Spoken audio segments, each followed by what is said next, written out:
Hey guys, so it's cold outside, which means when water hits me it's going to be more painful than nice warmer countries. Anyway, this has been anticipated for the longest of time. So here we go. 3, 2, 1. Hey guys, sorry about that anticlimactic ending, and if you like charities and have a golden image of them, I recommend not listening to this. The reason why I'm making this video is to address why I'm uncomfortable doing the Ice Bucket Challenge. It's not due to the iced water, that's just typical weather over here. No, the problem I have is actually the charity part. For this, I will be using ALSA as an example, but it's not an isolated incident. Others do this as well. What I'm talking about is where your donation goes. I've worked for a charity in the past and I was the administrative manager and helped organise things behind the scenes. There you see what really goes on which the public eyes don't see. This left a sour taste in my mouth towards all charities, which I don't expect others to have per se.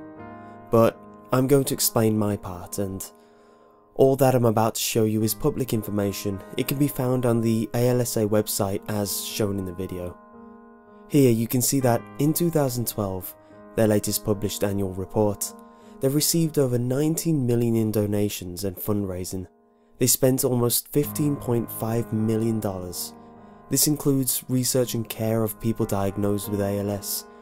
But scrolling down, you see their expenses. Money spent on office supplies, spent on travel and conferences. Almost 1 million spent on travel and conferences. Almost 5 million spent on salaries. And if you find their declared spendings, you can see here on their Form 990 for 2013, they have 29 trustees and leaders. Trustees can't be paid, which leaves 10 people who have the lion's share.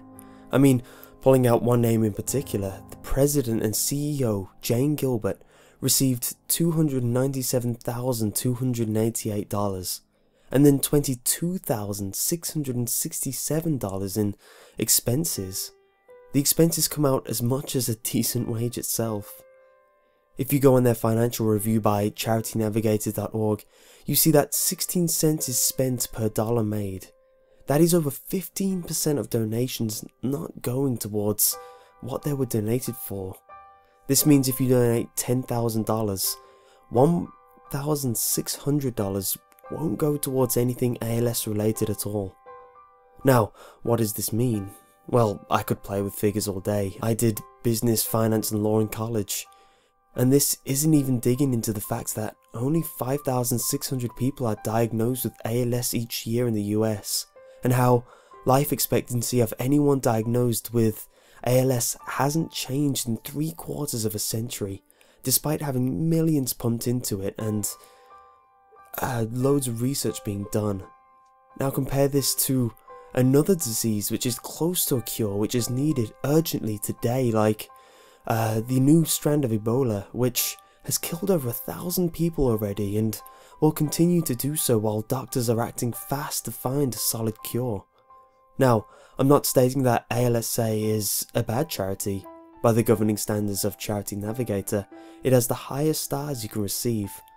But in a charity's case, people bring up things like, oh, this comes with the territory, what's $2 million to $17 million to a good cause, and usually people say this like there are no alternatives.